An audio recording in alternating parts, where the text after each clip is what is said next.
অন্তরে ক্রমাগত ঝংকার তুলেছে চাপা আর্তনাদ, মনোহর নেত্র যুগলে বিরাজমান এক নীরব বিষাদের স্রোত, দৃষ্টি এক অনন্ত শূন্যতা নিবদ্ধ, যেন সেখানটায় লুকিয়ে আছে অজ্ঞাত কোন অমোঘ নিয়তির রুদ্ধ হাতছানি। চুপচাপ বসে থাকা দেহভঙ্গি দেখে মনে হচ্ছে পৃত হরিণীর হৃদয় প্রতিটি কোষে আন্দোলিত অনাদিকাল থেকে শোষিত বিষ একত্রে বয়ে যাচ্ছে, নিঃশেষ করে অস্তিত্বের সমস্ত শুদ্ধতাকে। বাইরে থেকে ভীত হরিণীর সবকিছু নিস্তরণ মনে হলেও ভেতরে উথাল পাতাল এক সমুদ্রের ঢেউ বারবার ভেঙে পড়ছে। প্রতিটি শ্বাস যেন ভারী হয়ে উঠেছে ক্ষণে ক্ষণে, প্রতিটি নিঃশ্বাসের সঙ্গে বেদনার আকাশ আরো ঘন ঘন কালো হয়ে ঠেকে যাচ্ছে। উদাসীন ভাবে মৃত মায়ের স্মৃতি জীবন্ত হয়ে বারবার উকি দিচ্ছে। তার ঠিক বাম পাশে বসে আছে ভুবন মোহিনী রূপসী, ওর চোখেও দেখা যাচ্ছে কালো মেঘের ঘন ঘটা, মুখাবে ক্লেশের ছাপ পরিচ্ছন্ন। জিনিয়া আখি যুগল থেকে বেরিয়ে আসা তপ্ত বাড়ি তারা যেন ফুরাবার নয়, সীমাহীন কষ্টের তাড়নায় গত 8 ঘন্টা যাবৎ অঝরে কেঁদে যাচ্ছে মেয়েটা। প্রিয় বন্ধুর বিষাদময় কষ্টগুলো সোজা তীর আকারে অরুর বুকে গিয়ে বিঁধছে। বার কয়েক চেষ্টা করেও অরু কিছুতে সামলে দিতে পারছে না নিরাশ্রয়া তনয়াকে। অরুর বক্ষস্থলে বিড়াল ছানার মতো গুটিসুটি মেরে লেপটে আছে নাজুক মেয়েটি, কান্নার তোড়ে ক্ষণে ক্ষণে ফুপানোর আওয়াজ আসছে। অরু তার বক্ষপিঞ্জরে সযত্নে জড়িয়ে রাখা জিনিয়ার মাথাটা কোমল হাতে বুলিয়ে দিয়ে ম্লান কঞ্চে বলে, জিনি আর কাঁদিস না, তুই ভেঙে পড়লে কিভাবে হবে? মনোবল রাখ, আমরা নিশ্চয়ই ন্যায় বিচার পাবো। মনিককে কে বা কারা হত্যা করেছে তাদের তাদের ঠিক খুঁজে বের করব। ওর কথাগুলো শ্রবণ করার পর তারাক জিনিয়ার মানসপটে ভেসে উঠল কিছুক্ষণ আগের ঘটনা। কেবিনের দরজা ঠেলে ভেতরে ঢুকতেই অরুতের নজর কাড়ল একটা মেয়ের মলিন চেহারা। কেবিনের বেডে আছড়া হয়ে আছে দুর্বল চিত্তের মেয়েটা, মুখশ্রীতে কৃত্রিমতার কোনো ছায়া নেই, যা আছে তা হলো অক্ষমতার ছাপ। মেয়েটির দরজার পানে তাকাতেই বেখেয়ালে অরুর প্রতিবিম্ব দৃষ্টিগোচর হতে বিমর্ষ চেহারায় ফুটে উঠল নিষ্কুলস হাসির রেখা। কমজোরি মেয়েটির ভাবমূর্তি অবলোকন করে অরু নিঃশব্দে মেয়েটির নৈকট্যে এগিয়ে গেল। বিবর্ণ মুখায়ব যেন বর্ণহীন সন্ধ্যার আলো, জীবনের রুক্ষতার কষাঘাতে তার প্রাকৃতিক উজ্জ্বলতা হারিয়ে নিস্তেজ হয়ে পড়েছে। গালে ত্বক ঢিলে হয়ে মুখের হাড়গুলো স্পষ্ট করে তুলেছে, চোখের উপরে রক্তশূন্য রেখাগুলো যেন জীবনের অবিরাম ক্লেশের সাক্ষী। বাতাসে উড়ে যাওয়া শুকনো ঘাসের মতন এলোমেলো চুলগুলো। কেবিনে আগে থেকেই ডাক্তার আনায়া শেখ উপস্থিত ছিল, যার দরুন অরুকে দেখা মাত্রই আনায়া সাবলীল ভাবে হেসে জানায়, আরোরা শিকদার, তোমারই প্রতীক্ষায় ছিলাম এতক্ষণ।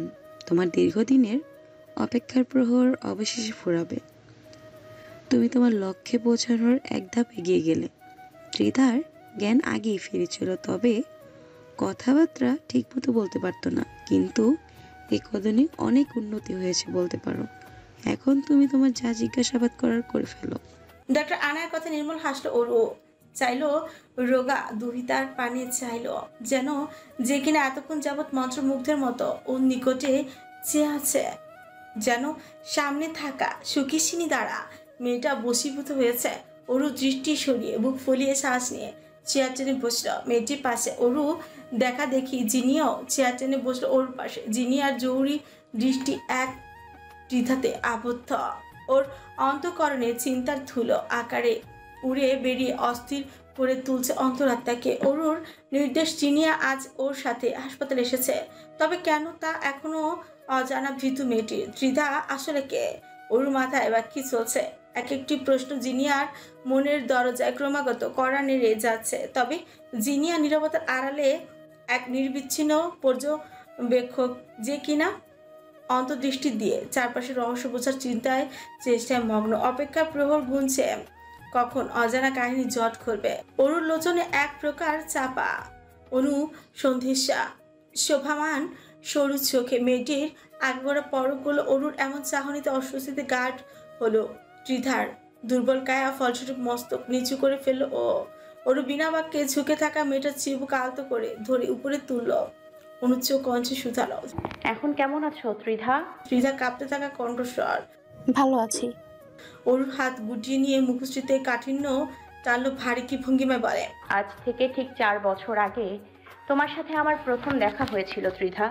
একটু থেমে, ওই দিন কি হয়েছিল সবটা খুলে বলো ত্রিধা। আমি তোমাকে রাস্তায় আহত অবস্থায় পেয়েছিলাম। সেদিন তোমার এই অবস্থা কিভাবে হয়েছিল সমস্তটা পরিষ্কার করে বলো। কথাগুলো কর্ণ ছাপিয়ে মস্তিষ্কে পৌঁছাতে মানুষপটে ভেসে উঠল গত 4 বছর আগের সেই রাতের কালো অধ্যায়টা। সঙ্গে সঙ্গে শরীরে পশম দাঁড়িয়ে গেল, মলিন চেহারায় ভেসে উঠল সন্ত্রস্ত ভাব। স্নায়ুরা যুদ্ধ করলো না, বলা কথাগুলো গোপনে রাখতে ভয়াল শিহরণে তৎপর গুটিয়ে ফেললো মেয়েটা নিজেকে। ত্রিতার এমন হালচালে ফোঁস করে দম ফেললো অরু। মেয়েটা যে ভয় পাচ্ছে তা পরিষ্কার বিদিত হলো। কঠোর চাহনিতে নিপুণ ভাবে মেয়েটাকে ফের পর্যালোচনা করে আশ্বাস সহিতই বলে অরু, ত্রিধা, ভয় পেও না, এখানে কেউ তোমার কোনো ক্ষতি করবে না। তুমি নির্দ্বিধায় সমস্তটা বলতে পারো। অরুর আশ্বাসে মেয়েটা বোধহয় একটু ভরসাই পেল। তার মেয়েটার আদল দেখেই বোঝা গেল ওর ভেতরে জমে থাকা অদৃশ্য উদ্বেগ কিছুটা হলেও নিজের মধ্যে লুকিয়ে রাখা কথাগুলো সংক্ষেপে অনর্গল এক নাগার উপস্থাপন করে অতীত রহস্যের পর্দা সরালো। এক চরম সত্য যা এতদিন গোপনে ছিল অবশেষে তা উন্মোচিত করল। 2020 সালে, আজ থেকে ঠিক 4 বছর আগে, সেদিন রাত্রিবেলা আমি টিউশন শেষ করে বাড়ি ফিরছিলাম। তখন আনুমানিক রাত 9টা। সে রাতটা ছিল আমার জীবনের একটা নিকৃষ্টতম অশুভ অধ্যায়। শুনশান নিস্তব্ধ পরিবেশ, চারপাশে যতদূর চোখ যায় ততদূর কেবল অন্ধকারের ছায়া। রাস্তাঘাটে তেমন কোনো মানুষজনের আনাগোনা ছিল না। গা ছমছম করা ভয়ার্ত বিপজ্জনক পরিবেশে দৃঢ় সংকল্পে বাড়ি যাওয়ার পথ ধরে হাঁটছিলাম। চারপাশের অন্ধকার ক্রমাগত ঘনীভূত হচ্ছিল। আমার প্রত্যেক পদক্ষেপে মনে হচ্ছিল অদৃশ্য কিছু ছায়া আমাকে অনুসরণ করছে। সেই ক্ষণটাতে আকস্মাৎ একটা গাড়ি আমার সামনে এসে থামলো। সেই গাড়ি থেকে কয়েকজন সবল যুবক বেরিয়ে এলো। সহসা ওদের আগমনে থেমে গেলাম আমি।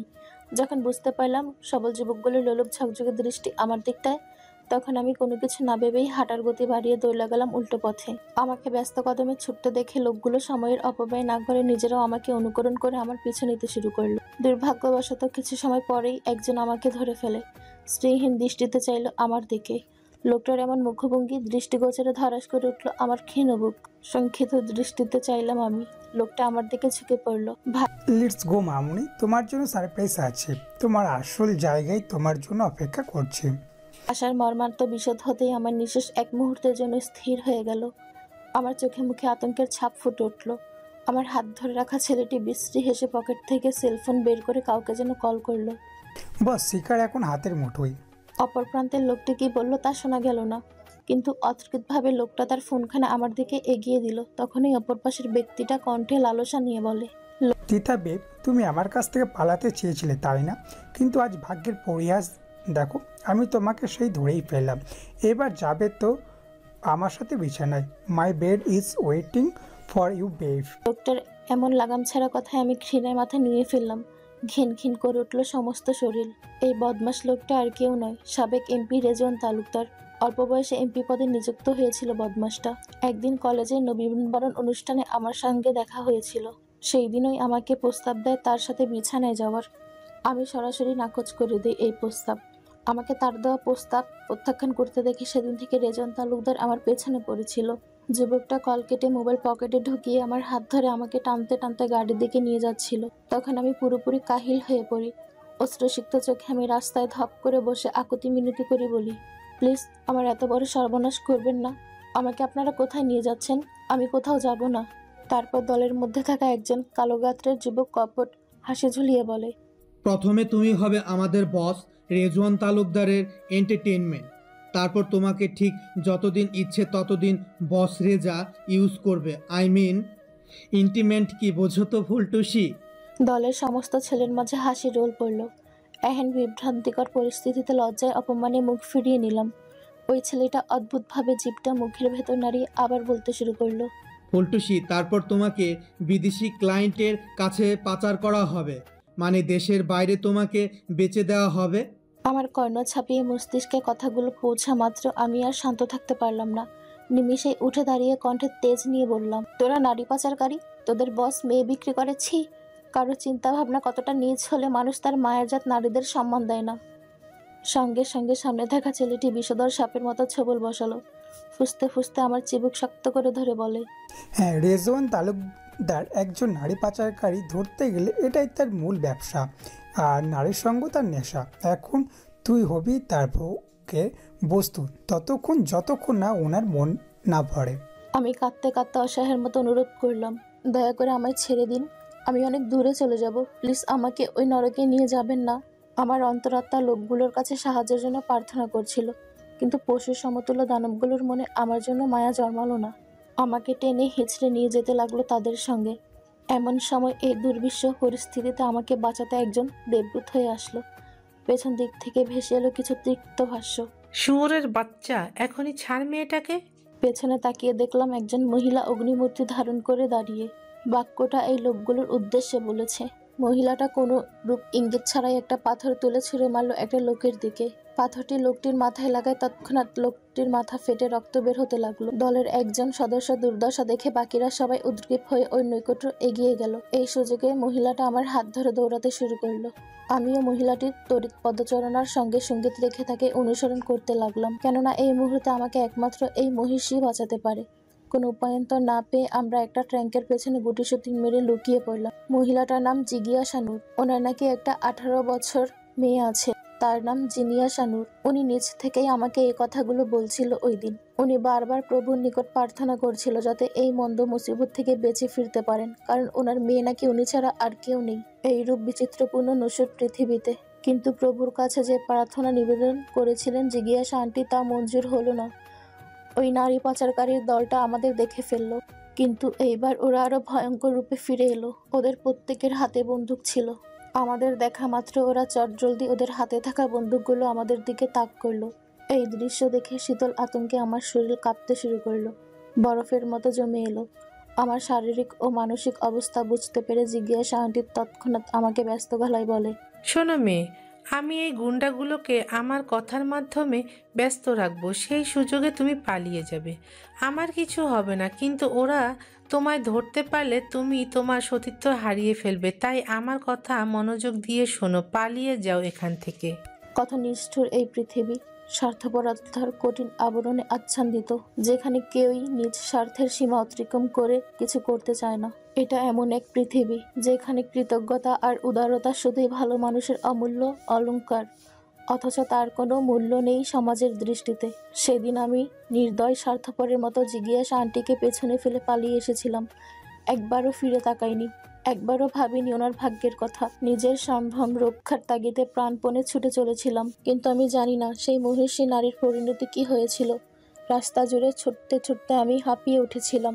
শরীরের সমস্ত শক্তি লোপ হয়ে এসেছিল, এক পা এগোনোরও ক্ষমতার অবশিষ্ট ছিল না। মনে হচ্ছিল এই বুঝি মাটিতে লুটিয়ে পড়ব। নিষ্প্রভ দৃষ্টিতে ক্লান্ত চোখ মেলে শেষবারের মতো যা দেখছিলাম তা হলো একটি গাড়ি দ্রুত গতিতে আমার দিকে ঘূর্ণিঝড়ের মতো করে ধেয়ে আসছিল।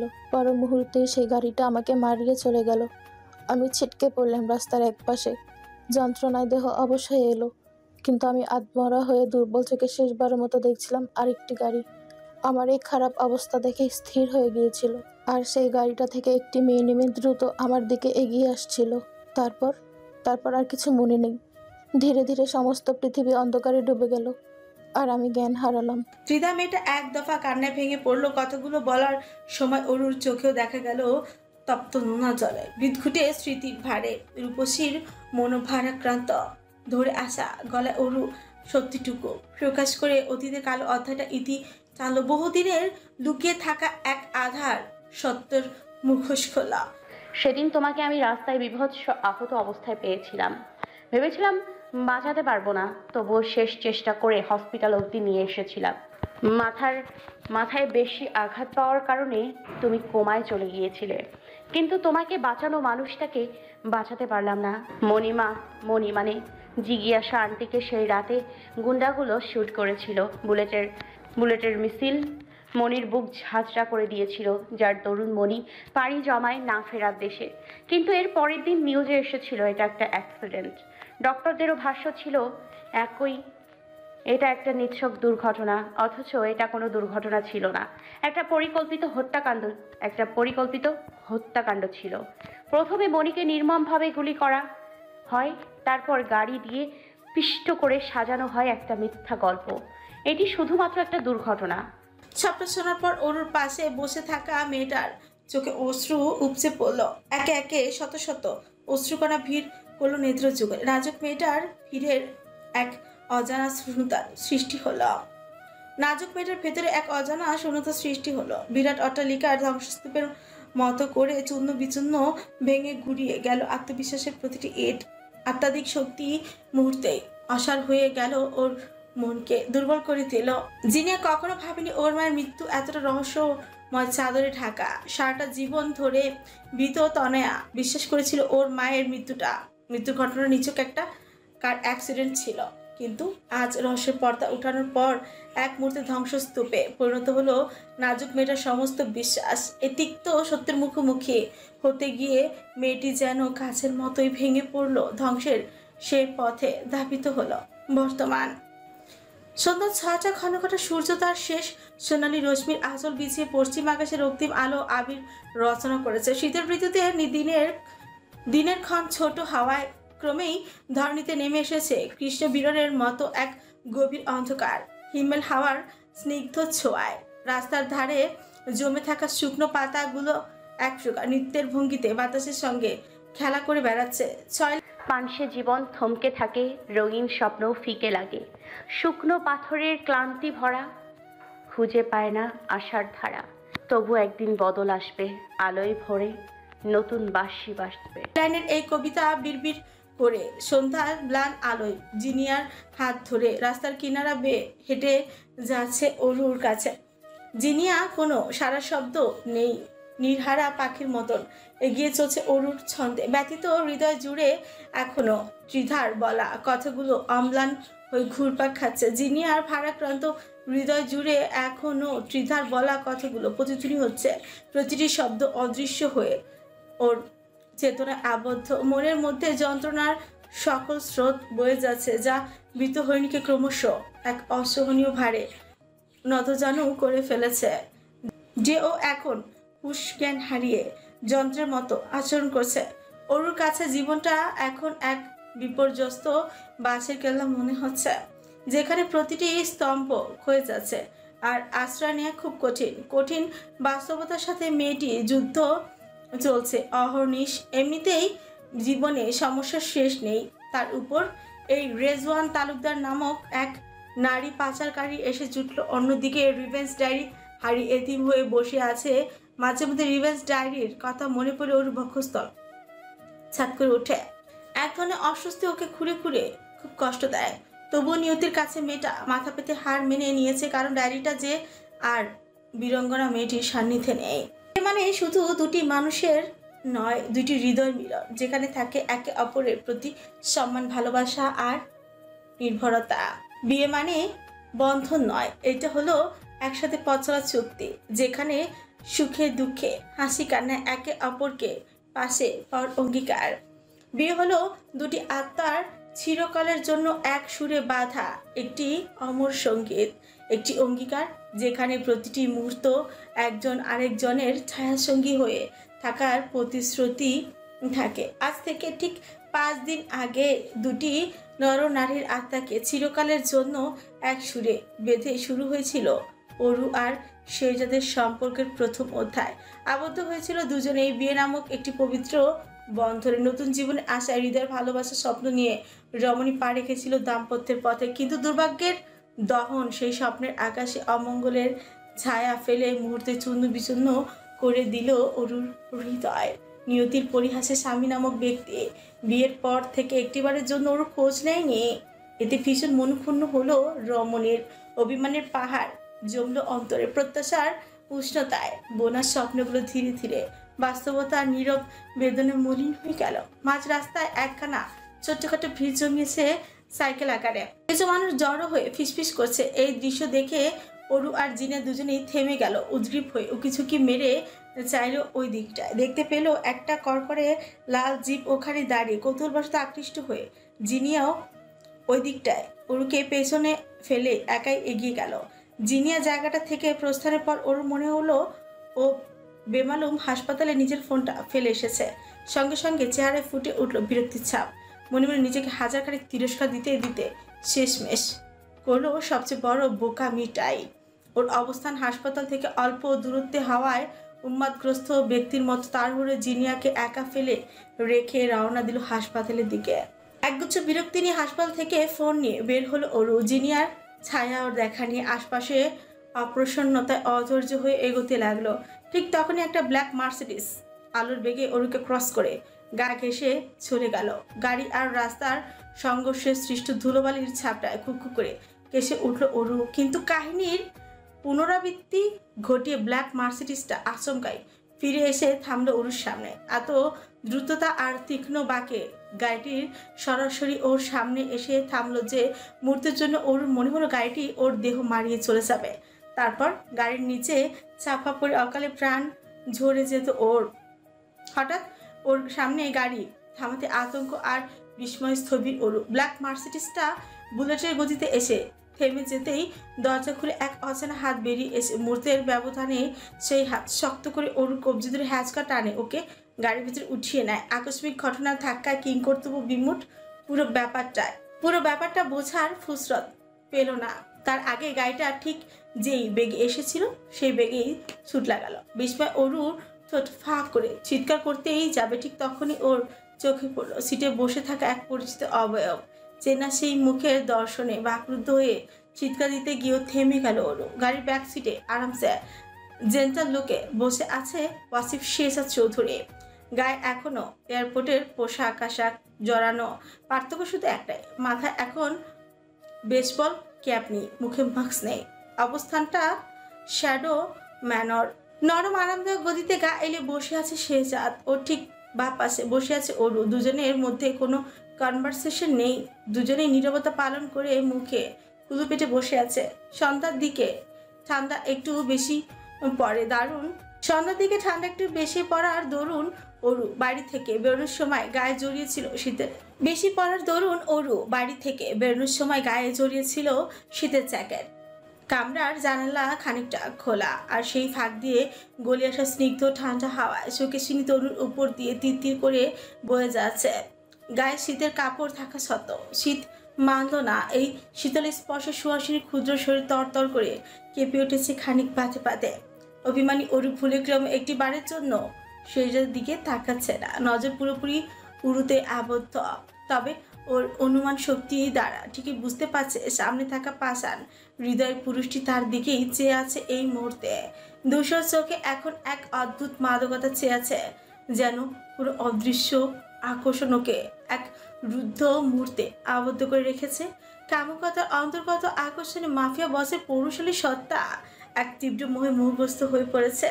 সুপ্ত কামনার কামুকতার দ্বার প্রান্তে দাঁড়িয়ে এক গভীর ও অপ্রতিরোধ নেশা আচ্ছন্ন মাফিয়া বস গ্যাংস্টার বিএসকের ভেতরটা প্রবল ইচ্ছার প্রপঞ্চে বুধ হয়ে উঠেছে। নীরবতার অনর্বল ভেঙে আচমকা শেরশাদ নতজানু হয়ে বসে থাকা অরুকে এক ঝটকায় কোলে বসিয়ে নিল। অরুর পরনে জ্যাকেটটা একটানে খুলে ভেতরে থাকা ফ্রগের হাতাটা কাঁধের নিচ পর্যন্ত নামিয়ে মুখ ডুবালো সেখানটায়। একের পর এক ছোট ছোট চুমুনে ভরিয়ে দিচ্ছে অরুর কোমল কৃপা। অনাকাঙ্ক্ষিত ঘটনাটা এত দ্রুত ঘটলো যে অরু কোনো কিছু বোঝার আগেই ওর কায়া শিরশির করে ভাবে কেঁপে উঠল। মেয়েটা ছোটাছুটি করে মুক্ত হতে চাইলেও সে যাতে দৃঢ় বন্ধন থেকে, কিন্তু নাছরবান্ধা পাষাণ প্রেমিকের শক্ত বন্ধন থেকে এক চুল পরিমাণও নড়াতে পারল না অরু নিজেকে। এরই মাঝে উদরে ঠান্ডা করকরে হাতের স্পর্শ পেয়ে কেঁপে উঠল অরুর সর্বাঙ্গ। ইতিমধ্যে অরুর জামার ফাঁকগুলি উন্মুক্ত, নারী দেহে এলোমেলো পথ ধরে অবাধ্যে বিচরণ করছে শেরশাদের হাত জোড়া। অনক্ষিপ্রে দিশেহারা ছোঁয়ায় অরু নিজেকে ধাতস্থ করতে না পেরে উষ্ঠাগত কামড়ে ধরল। শেরশাদ অরুর অভিমানের ভার লাঘব করতে এক ধাপ এগিয়ে গেল, কাঁধে নাক ঘষে লম্বা শ্বাস টেনে হাসকি টানেই বলল, I missed you so much, universe.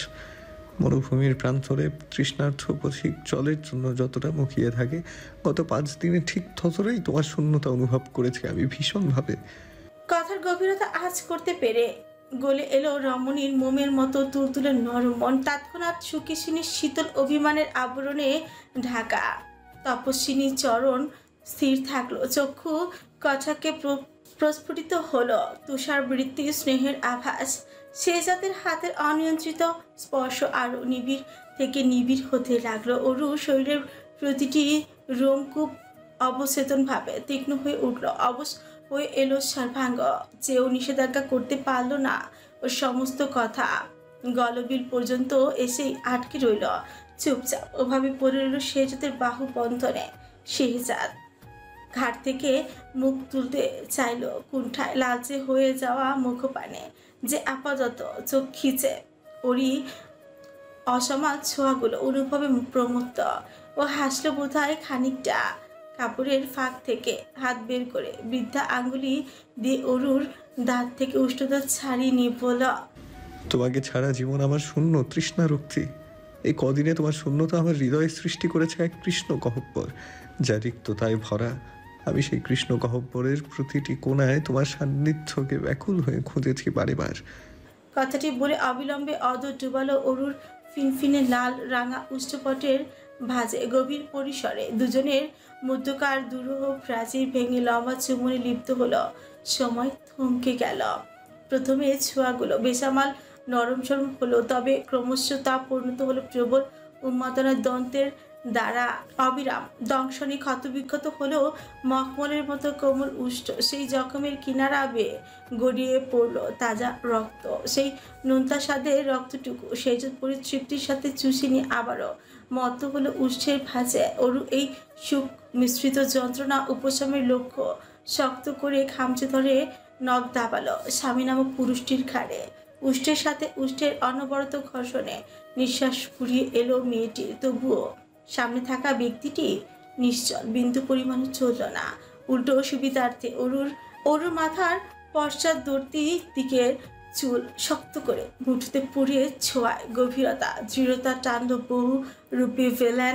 এক পর্যায়ে এসে নিঃশ্বাসের সাথে নিঃশ্বাসের নাগাল না পাওয়া অরু ছটফট করতে লাগলো। শ্বাসকষ্টে ভোগা মেয়েটি প্রাণপণ প্রয়াস করে ছুটতে চাইল আবিষ্টিত বাঁধন থেকে। মেয়েটির ব্যাধি পীড়িত অবস্থা পরিদর্শনে চৈতন্য ফিরতেই সেজা ছেড়ে দিল আধিপত্যের দখলকারী। সেজতে বেসামাল উৎপীড়ন থেকে পরিত্রাণ পেতেই ঘন ঘন নিঃশ্বাস ফেলে নিজের শ্বাসক্রিয়া নিয়ন্ত্রণের দ্বার প্রান্তে আনতে চাইল। অরুর বিপন্ন অবস্থার মধ্যে পুরুষালী হাসকি টন কর্ণপুরে প্রবেশ করতেই এক অনিবর্চনীয় অনুভূতি বৈদ্যুতিক এক শখের মতো ওই পুরো সত্তার মাঝে প্রবাহিত করলো। তীব্র কম্পনে পূর্ণাঙ্গ দেবমূর্তিতে দুলনি অনুভব করলো। Your taste is sweeter than sweet, babe. নিষিদ্ধ দুনিয়ায় খোদাই করে নিজের সরলতম নামটার সাথে পাপি শব্দটা জোড়া লাগানো মানুষটির দিকে তাকালো উরু। যে কালো অধ্যায়টা এখন ভাসছে বোধহয় মাদকতার উন্মত্ত সাগরে। Sweetheart, I can't control myself. আবদারের অগাধতা অনুমান করতে পেরে মায়াবিনীর বক্ষপিঞ্জের ড্রিম ড্রিম শব্দে ঢাক ঢোল বাজাতে লাগলো। দিন দুনিয়া চলে উঠল প্রবল অনুভূতিতে টইটুম্বু সেই ধূসর অক্ষিদয় দৃষ্টি আবদ্ধ করে বাচ্চাদের বলতে চাইল ও প্রেম ভিলেন। অরু কি তার কথা শেষ করতে পারলো না? তার আগে মানুষটি সামনের মানুষটির ঠোঁটে বৃদ্ধাঙ্গুল চেপে ধরে অযাচিত শব্দ উচ্চারণ করে থামিয়ে দিল ওকে। দগদগে লিপে বৃদ্ধাঙ্গুলি দিয়ে স্লাইড করতে করতে হিসিয়ে বলল, I want to eat this sweet again. Aru হকচকে তাকালো। আনচান করে উঠল বক্ষস্থল। হন্তদন্ত হয়ে হাত দিয়ে ছোটছোটা লুকানোর চেষ্টা করলো এই অসহনীয় পীড়া থেকে নিজেকে বাঁচাচ্ছিল, কিন্তু তা আর ভালো কই। তার আগে টর্নেডোর মতো দিয়ে এসে ফের একজোড়া উষ্ণ অধর মিলিত হলো মায়াবিনীর অধর ভাঁজে। শেহজাদের হাতে বন্দি থাকা হাত দুটো ছোটানোর অদম্য এক উদ্বেগে প্রচেষ্টা চালালো, ছটফটালো। ক্ষিপ্ত গতিতে চোট পাওয়া উষ্ঠে মাফিয়া বস শরীরের সর্বোচ্চ শক্তি দ্বারা কর্তৃত্ব চালিয়ে ছিন্ন ভিন্ন করলো মোলায়েম অধর। মিষ্টি ক্লেশটুকু সহনযোগ্য না হওয়ায় অরুর আখির কিনারায় বেয়ে পড়লো গড়িয়ে অশ্রুকণা। অরু তরপালো, কাতরালো। কতক্ষণ সময় কাটলো জানেনি, তবে জীবনে প্রথমবার দীর্ঘ সময় চুমুতে নিঃশ্বাস ক্ষয় হয়ে এলো অরুর। ভালোবাসা নামক বেসামাল সমুদ্র তীব্র স্রোতে নিজের অস্বস্তি খেয়ে ফেললো। চমকপ্রদ নেত্র ও যুগল নিস্তেজ হয়ে এলো। অন্তিম পর্যায়ে এসে দেহের জোর হারিয়ে বেহুশ হয়ে গেল মায়াবতী। অচেতন হয়ে ঢলে পড়লো সামনে থাকা হৃদয়হীন মানুষটার চওড়া বক্ষে, যেখানটায় ও মাথা রেখে অকুণ্ঠ চিত্তে সমগুণ নিরুপদ্রবে জীবনভর পাড়ি দিতে পারবে। সন্ধ্যার গভীরতা উড়ন্ত মেঘের আবরণে ক্ষণে ক্ষণে অন্তরালে সরে যাচ্ছে রূপলি থালার মতো অপ্রাতিভ সৌন্দর্যের অধিকারী চাঁদ। তার আবির্ভাব অন্তধানের খেলায় প্রকৃতির বুক ছড়িয়ে পড়েছে এক মায়াময় আলোক অন্ধকারের রোশনাই জাদু। চাঁদের এই রহস্যময় লুকোচুরি খেলায় সারা আকাশ জুড়ে এক অভূতপূর্ব ছন্দময়তার সৃষ্টি হয়েছে।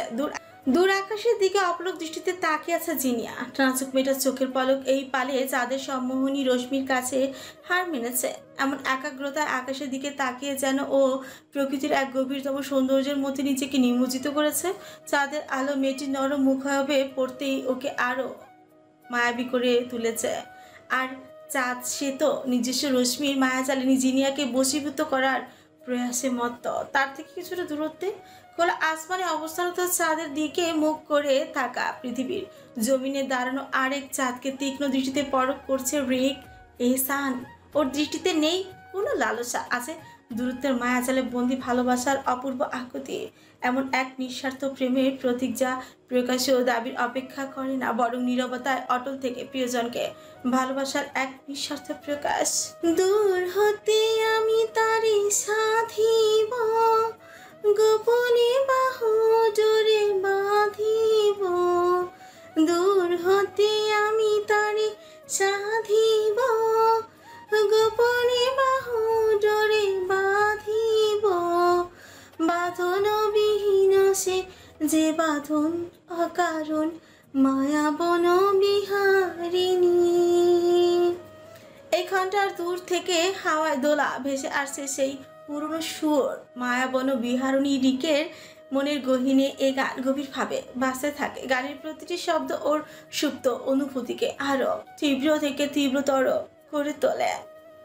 এখন ওর অন্তরস্থলে চিত্ত উল্লাসিত হয়ে একটাই বাক্য কল্লোল করছে, প্রেম মানে দাবি নয়, প্রেম মানে ত্যাগ আর নীরবতায় মগ্ন এক গভীর মায়ার বন্ধন। জিনিয়া ঘাড় ঘুরিয়ে তাকালো রাস্তার স্থির থাকা করে লাল জিপটার দিকে। কিছুক্ষণ আগেও এখানটায় ছিল মানুষের কোলাহল, জটলা আর পিড়াপিড়ির এক অস্থির অবস্থা। সময় ব্যবধান এই জায়গাটা পাতালপুরীর ন্যায় নিস্তব্ধ। নাজুক মেয়েটার অব্যক্ত মন রাজ্যের মতোই প্রকৃতিও যেন এই বিষণ্ণ মেয়েটির দুঃখে ভারাক্রান্ত হয়ে বেসুরে কঞ্চে দু এক লাইন গাইতে চায় খুব করে। দেখো দূরের আকাশে একা কাঁদছে তোমায় ভেবে, আর মেঘের মাঝে শত ভাবনাগুলো ডুবে। নির্জন রাস্তাটির এক কোণে স্থিত সোডিয়াম ব্যাপার ল্যাম্পের হলদেটে আলো নেচায় মাঝ রাস্তায় দাঁড়িয়ে থাকা নিঃসঙ্গ মেয়েটির হুচ করে ওর কথা স্মরণ হতে মূর্তি বিচলিত হয়ে উঠল ওর ক্ষীণবুক। উৎকণ্ঠার সাথে চারিপাশে এলোমেলো নজর বুলিয়ে দেখলো এখানটায় ওর কোনো চিহ্ন নেই। ব্যস্ত শহরের ভিড় যেখানে হাজারো মানুষের পদচারণ, সেখানে ওর ছায়া ওর দিশ পেল না জিনিয়া। মুহূর্তে মেয়েটির অন্তঃকরণে বিষাদ ছেয়ে গেল। অতিরিক্ত চিন্তা অসার হয়ে এলো সমস্ত কায়। উহু আওয়াজে বাতাস বইছে, শীতের হিম মৃদুমন্দ হাওয়া তালে হালকা কাঁপছে মিলি ছোট্ট তনু। জিপে বসে দূর থেকে বিয়ারের বোতলে চুমুক দিতে দিতে জিনিয়ার প্রতিটি পদক্ষেপ তীক্ষ্ণ দৃষ্টিতে পর্যবেক্ষণ করছিল কেউ। মেয়েটিকে চঞ্চল ভীত সাহসিকতার অজস্র রূপের সাথে পরিচিত। জিপে বসে থাকা একাকী মানুষটা তবে কখনো এতটা কাছ থেকে এতটা নিখুঁতভাবে অবলোকন করা হয়নি।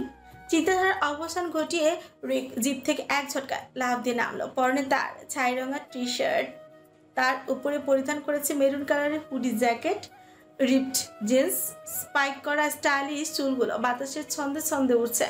রিক চুলগুলো পেছনের দিকটায় ঠেলে দিয়ে এগিয়ে গেল বিষাদিনীর দিকে। এই যে মিস মিসেস হোয়াট এভার, চলুন আপনাকে বাড়ি পৌঁছে দিয়ে আসি।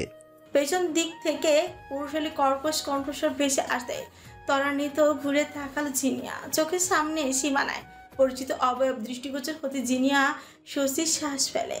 সহসা অচেনা কোনো পুরুষালী কণ্ঠস্বর শুনে মেয়েটা ভয় পেয়েছিল প্রচুর। পরক্ষণে রিকের সম্বোধন বোধগম্য হতেই ভেতরকার স্নায়ুরা আন্দোলন শুরু করলো রাগে। ফর্সা মুখটা এক পলকে রাঙা হয়ে এলো। জিনিয়া কঠিন দৃষ্টিতে তাকে দাঁত কটমট করে বলল, আমাকে দেখে কি আপনার মিসেস মনে হচ্ছে? একটু কচকে তাকালো। এই মেয়ে জাতে মাতাল হলেও তাহলে ঠিকই ঠিক। বান্ধবীকে খুঁজে না পাওয়ার কারণে ভীত মেয়েটির হৃদয় ভারাক্রান্ত হয়ে উঠেছিল। সেখানে কে তাকে কি বললো না বললো সে ব্যাপারে সজাগ ছিল। রিক গাছের ভাব নিয়ে হেয়ালি ভাবে বলে, সরি টু সে, না আমার আপনাকে দেখার কোনো ইচ্ছা আছে, না আপনি মিসেস সেটা জানার আগ্রহ আছে। পরপর জিনিয়া ঘোর প্রতিবাদ করে বলে। এই শুনুন, আমিও বসে নেই আপনার অ্যাটেনশন পাওয়ার জন্য। জিনিয়ার কথাগুলো রিক দুপাশের মূল্য দিল না, উল্টো হাত ঘড়ির দিকে এক পলক তাকিয়ে বলল, আমার কাছে সময়ের মূল্য অনেক বেশি, তাই বলছি চুপচাপ চলো, তোমাকে বাড়ি পৌঁছে দিয়ে আসি। জিনিয়ার হৃদয় কপালে উঠল। বাড়ি দিয়ে আসবে মানে? এই লোক কি বলছে এসব? সরু গলায় বলল, এক সেকেন্ড, আপনি আমাকে বাড়ি পৌঁছে দেওয়ার কে? আমি আপনাকে বলেছি আমাকে বাড়ি পৌঁছে দিতে। রিককে কোনো কিছু বলার ফুসরত না দিয়ে জিনিয়া ফের বলল, এবার অন্তত পক্ষে বলবেন না আপনাকে প্রতিবেশী ভেবে আপনার সঙ্গে বাড়ি যেতে। কি জানেন, আমার না আপনার মতো গুন্ডাকে প্রতিবেশী বানানোর কোনো ইচ্ছে নেই। ছ্যাত করে চটে এলো রিকের এতক্ষণ যাবৎ নিরিবিলি থাকা মস্তিষ্ক। অক্ষি কোটরে ভর্তি অগ্নি নিয়ে দাঁত খিচে বললে ও, এই অসভ্য মেয়ে, তুমি কাকে গুন্ডা বলছো? তুমি জানো এই গুন্ডা বলার কারণে আমি তোমার কি হাল করতে পারি? রিকের কথার পাশে জিনিয়ার মাঝে কোনো হেলদোল প্রকাশ পেল না। ও গলা উঁচিয়ে ভাব সহিত অহংকারের সাথেই বলে, শুনুন, আপনি আমার কিচ্ছু করতে পারবেন না। আপনি জানেন আমি কে? আমি চাইলে আপনার সাথে কি করতে পারি। রিক সন্দেহ দৃষ্টিতে চেয়ে বলে, কেন? তোমার বাবা কি বাংলাদেশের স্বরাষ্ট্রমন্ত্রী আর তোমার মা কি এই এলাকার মহিলা চেয়ারম্যান? তোমার অভিভাবকের ক্ষমতার জোরে আমাকে পিষে ফেলবে, আর আমিও সভ্য ছেলেদের মতো তোমার হুমকিকে সুন্দর মতো ভয় পেয়ে তোমার পা ধরে লটকে পড়বো। রিকের কথার পাশে আকস্মাত জিনিয়া চিবুক নামিয়ে নির্মষ্ট চেপে কান্না আটকানোর পণ্ডভ্রম করলো। রিক তীক্ষ্ণ চোখে চাইল, এই মেয়ে, তুমি কি এভাবেই রাস্তায় দাঁড়িয়ে থাকবে নাকি যাবে? আচমকা জিনিয়া হু করে কেঁদে উঠলো। জিনিয়াকে আকস্মাত কাঁদতে দেখে রিক থতমত খেয়ে ঘাবড়ে গেল। বিরক্তির লেশ দেখা গেল মুখমণ্ডলে। ধমকে উঠলো ও, এই মেয়ে, এভাবে পেঁচার মতো করে কাঁদছো কেন? আমি কি তোমাকে মেরেছি ইডিয়েট? মেয়েটার কান্না থামে না, বরং ধমকে উল্টো দ্বিগুণ তোরে বেড়ে যায়। এমন ফ্যাসফ্যাসে কান্না দেখে মেয়েটা যে কোনো কিছু নিয়ে কষ্ট পেয়েছে তা পরিচ্ছন্ন বোঝা গেল। রিক ফ্রিকুটি করে মনে করতে চাইলো মেয়েটার নাম। অল্পক্ষণের মধ্যেই আবিষ্কার করলো সামনে থাকা বোকাশোকা ভীতু মেয়েটার নাম জিনিয়া নোর। টান টান হয়ে দাঁড়ালো রিক, জিভ দ্বারা ছোট হালকা ভেজে মেয়েটাকে আশ্বস্ত করতে চাইলো এই যাত্রায়। জিনিয়া, কাঁদছো কেন? কি হয়েছে? রিকের কথা ফুরাতে দেরি নেই, বাক্যের শেষ শব্দটা জিভে থাকাকালীন আচমকা জিনিয়া জাপটে ধরে রিককে। এহেন কর্মকাণ্ডে ভ্যাবাচেকা খেয়ে গেল রিক। চক্ষু গহ্বর হতে বেরিয়ে আসতে চাইল। রাস্তার মধ্যখানে এভাবে একটা মেয়ে একটা ছেলেকে জড়িয়ে ধরে আছে, ব্যাপারটা বড্ড দৃষ্টিকটু। প্রথমে জীবনে প্রথম কোনো নারী সত্তার এতটা সান্নিধ্যে এসে হাসপাস করে উঠল রিকের পুরুষের চেতা। জিনিয়া সে মেয়েলি ঘ্রাণটা স্পষ্ট নাকে এসে লাগছে। রিকের গলবল ছটফটিয়ে উঠল। বিধি পাম চেয়েও এক চুল পরিমাণে সরাতে পারল না ভীত মেয়েটাকে। রিক বলল মহা এক বিপাকে। মেয়েটাকে নাক টেনে কেঁদে কুটে ওর পরনের জ্যাকেট ভিজিয়ে একাকার।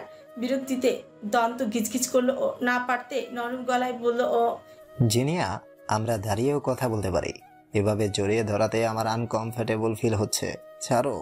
জিনা নিজের অবস্থান ঠাওর হতে তাৎক্ষণ ছড়ে এলো। বুকের বাম পাশে মোচু দিয়ে উঠল। ধিক্কার জানলো নিজেকে।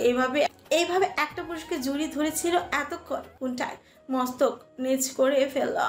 এতক্ষণ ধরে লোকটার সামনে গলাবাজি করে শেষে এমন একটা কাজ করে বসল। ছি, আজ কিছু সময় ব্যবধানে লোকটার সামনে নির্লজ্জ বলে আখ্যায়িত হলো। রিক কিয়ৎক্ষণ জিনিয়াকে আপাতমস্তক পরক করল, অতঃপর নিরুদ্বেগকে শুধালো, এই মেয়ে, তুমি এতক্ষণ কাঁদছিলে কেন? চকিতে ছিল জিনিয়া। চোখে নিচটা এখনো ভেজা ভেজা নয়নে ফোলা ফোলা গালের রমণীকে বেশ আবেদনময়ী লাগলো। জিনিয়া দ্বিধাহীন ভাবে ছোট উল্টে জানালো। রিক আমার বাবা যে থেকেও নেই। মাথা চুলকায়। জিনিয়ার কথায় যে ওর ঘটে বিন্দু পরিমাণও ঢোকেনি তা বোঝা যায় স্পষ্ট। বাবা থেকেও নেই মানে মেয়েটার কথার মর্মার্থ বুঝতে অক্ষম হলো রিক। তবে রিক আগ বাড়িয়ে কথা বাড়ালো না। এমনিতে এই মেয়ের কারণে অনেক সময় অপচয় হয়েছে তার, কিন্তু জিনিয়া নিজ উদ্যোগে স্বতঃ প্রাণোদ্দিতভাবে যাতনার কথাগুলো বলতেই লাগলো। আমার বাবা মা কেউ নেই এই পৃথিবীতে। আমি এতিম, একটা অনাথ বাচ্চা যার অভিভাবক নেই। আমার বাবা তার বউ আর বাচ্চাকে নিয়ে অনেক সুখে শান্তিতে আছে। তার কাছে এখন তার বউ আর ছেলেই সব। আমি বেঁচে আছি না মরে গেছি তার খোঁজ খবরও নেয় না। আমার মা তো আর বেঁচে নেই, তাই আমারও আর কোনো মূল্য নেই ওনার কাছে। উনি তার প্রথম বউকে নিয়ে অনেক ভালো আছেন। চটপট রিকের ঝলমলে মুখাপর নিভে গেল। রিকের ম্লান চাহনি, চোখের মুখে এখনো অবিশ্বাসের ছাপ বিরাজিত। ওই যে কথাই বলে না, চকচক করলেই শোনা হয় না। বাহ্যিক চাকচিক্যের মোহে আকৃষ্ট হয়ে কখনো কোনো কিছু যাচাই বাছাই করা ঠিক নয়। সেই চাকচিক্যময় বস্তুর অব্যক্ত গহ্বরটা মূল্যায়ন করে দেখতে হয়, বস্তুটা আদতেও আসল কি না নকল। কারণ আজকাল নকলের চমক বেশি। এমনটা হয়েছে রিকের সাথে। ভীত হরিণীর হাসি খুশি চেহারার পেছনে যে এত বড় একটা বিষাদময় অধ্যায় আছে, সেটা রিক ইহজন্মে কখনো কল্পনাও করেনি। রিকের দৃষ্টি হিম শীতল কঞ্চ। শোনো জিনায়া, এই সামান্য বিষয়টা নিয়ে তুমি কাঁদছো? সামান্য বিষয় শব্দ শ্রবণ কর্ণকুহুরে পৌঁছতেই চকিতে জিনিয়া চাইল রিকের পানে। কান্না করার কারণে ও নাক মুখ লাল হয়ে একত্র রিক অনিচ্ছাকৃত জিনিয়ার মোহনীয় মুখ কটাক্ষ করে বিষণ্ণ কণ্ঠে বলে, হ্যাঁ, এটা আমার কাছে সামান্য বিষয়, কারণ আমিও তোমার মতো অনাথ। আমারও বাবা মা কেউই নেই। ছোটবেলায় আমাকে একা ফেলে আমার বাবা মা পাড়ি জমিয়েছে না ফেরার দেশে। বাবা মা চলে যাওয়ার পর থেকে আমার দিনকাল কাটতো রাস্তায় রাস্তায়, অলিতে গলিতে ঘুরে ভিক্ষা করে দিনের শেষে যা টাকা পেতাম সেইটুকু দিয়ে রাতের বেলায় আমার আহার জুড়ত। এমন বহুদিন আছে না খেয়েই পুরো দিন কাটিয়েছি। কখনো কখনো রাতেও খাবার জুড়ত না টাকার অভাবে। একদিন রাস্তায় ভিক্ষা করেছিলাম। সেই সুখের আলোক শিক্ষা এসেছিল আমার জীবনে। একটা দোকানে কাজ করার চাকরি পাই, ওই হয় না বাসন মাজা, এসব আর কি। তো এভাবে ভালোই যাচ্ছিল আমার জীবন। কিন্তু ওই যে বলে, অবাগাদের কষ্ট কখনো ফুরাবার নয়। চাকরিটা পাবার মাসখানেক পর দোকানদার কিছু লোকবল নিয়ে এসে বলে আমি নাকি তাদের দোকান থেকে টাকা সরিয়েছি। আমার উপর অহেতুক মিথ্যা অভিযোগ দিয়ে আমাকে অনেক মেরেছিল ওই দিন। আহত অবস্থায় রাস্তায় পড়েছিলাম। সেই দিন ওই রাস্তা দিয়ে আঙ্কেল মানে ইমদাদ চৌধুরী গাড়ি নিয়ে যাচ্ছিল। উনি আমার এই অবস্থা দেখে মাঝ রাস্তা থেকে তুলে হাসপাতালে ভর্তি করেছিল। হাসপাতালে ওয়াসিফ ভাইয়ের সাথে আমার প্রথম দেখা। ওয়াসিফ ভাইয়ের কথাতে আঙ্কেল আমাকে একটা ভালো চাকরি দিয়েছিল, যদিও কোনোদিন আমার সাথে ওনারা খারাপ আচরণ করেনি। শেহজাদ ভাই আমাকে ছোট ভাইয়ের মতো ভালোবেসেছে। ভাইয়ের কাছে সোয়েব যেমন আমিও তেমন। কোনোদিন খারাপ আচরণ করেনি, সব সময় ছোট ভাইয়ের মতো ভালোবেসেছে। শাসন করার সময় শাসন করেছে। ভাই আমার জীবনের দেবদূত হয়ে এসেছিল। নিকশ কালো মহাশূন্যের ভিড়ে এই একাকী আমিটাকে একটা জাদুকারী রোশনাই শহরে নিয়ে এসেছে। আমার লাইফ এতটাই কঠিন ছিল যেখানে আমি বাঁচব কিনা তার কোনো গ্যারান্টি নাই। এত সাফার করার পরও আমি আজ স্বাধীন।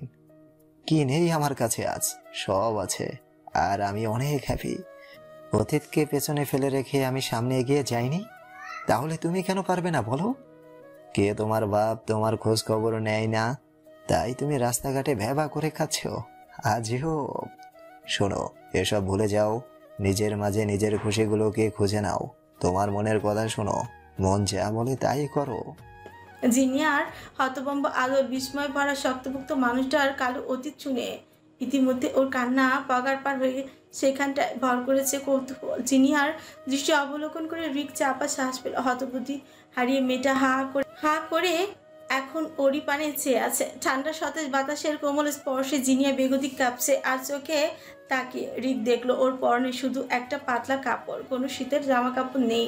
রিক বিরস চোখে চেয়ে মেরুন রঙের জ্যাকেটটা খুলে জিনিয়ার কাঁধে উল্টো দিকে ঘুরিয়ে ওর নাজুক তনু আবৃত করে দিয়ে বলল, জিনিয়া, আমার মতে দুনিয়ার সবচেয়ে কঠিন কাজ হলো নিজেকে খুশি রাখা, যেটা সবাই পারে না, তবে সবার চেষ্টা করা উচিত এই অসাধ্য সাধন করার। অপ্রত্যাশিত রিকের এহেন পদক্ষেপে জিনিয়ার শুভ্র আদরখানা মিয়ে গেল। মুক্ত পাখি ডানার ন্যায় চোখের পাতা ছাপচালো পতাকার মতো উঠতে লাগলো মনন অনুভূতির রাজ্য।